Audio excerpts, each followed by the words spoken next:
ప్రజలకు భరోసా ఇవ్వాల్సిన ముఖ్యమంత్రి సెటిల్మెంట్లు చేస్తున్నారని వైసీపీ ఎమ్మెల్యే రోజా మండిపడ్డారు. ఆక్వా ఫుడ్ ప్రమాదాన్ని చిన్నదిగా చిత్రీకరించే ప్రయత్నం చేస్తున్నారని, పరిహారం ఇచ్చిన ఇష్యూను ఎందుకు క్లోజ్ చేయాలనుకుంటున్నారని ప్రశ్నించారు. యాజమాన్యంతో సెటిల్మెంట్ కోసం ఎమ్మెల్యేలు కలెక్టర్ను పంపించారని, సీఎం మాత్రం బాధితుల్ని పరామర్శించలేదని ఎత్తి చూపారు రోజా. మొగల్తూరు 30 టన్నుల ప్రాసెసింగ్ యూనిట్లో విషవాయువు లీక్ అయితేనే 5గురు చనిపోయారని తెలిపారు.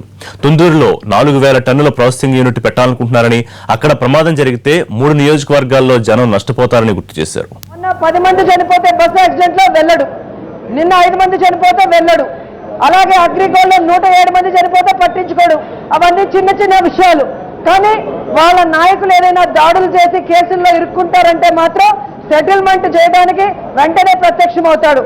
నిజంగా ఈరోజు యాజమాన్యం కేర్లెస్ వల్ల ఈరోజు 5 మంది చనిపోతే ఈరోజు చంద్రబాబు నాయుడికి ఏం అవసరం?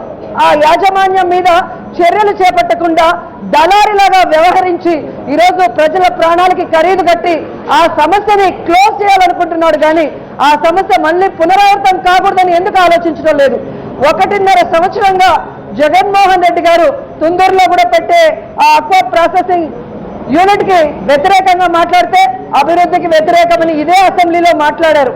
ఎందుకంటే మీరు సముద్ర తీరాన పెడితే ఎవరికి ఎటువంటి నష్టం ఉండదు, కానీ గ్రామాలలో పొలాల మధ్య పెడితే పిల్లలు కానీ మహిళలు కానీ మొత్తం భవిష్యత్తే అంధకారమయ్యే ప్రమాదం ఉంటుంది. కాబట్టి వైఎస్ఆర్ కాంగ్రెస్ పార్టీ నాయకుడు జగన్మోహన్ రెడ్డి గారు ఎంతో ఆవేదనతో మీకు చెప్పినా మీరు పట్టించుకోలేదు.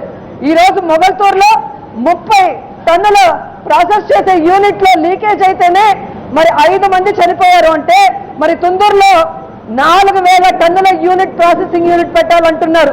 మరి నరసాపురం, అలాగే భీమవరం, పాలకొల్లు 3 నియోజకవర్గాలకు సంబంధించిన మహిళలు, రైతులు, పిల్లలు అందరూ కూడా ఏ విధంగా వ్యతిరేకంగా ఉద్యమాలు చేస్తుంటే కనీసం మహిళా దినోత్సవాన్ని కూడా చూడకుండా మహిళల్ని ఎలా బాధి మరి వాళ్ళని వ్యాన్లలో వేసుకొని వెళ్లారో మనం చూస్తున్నాం.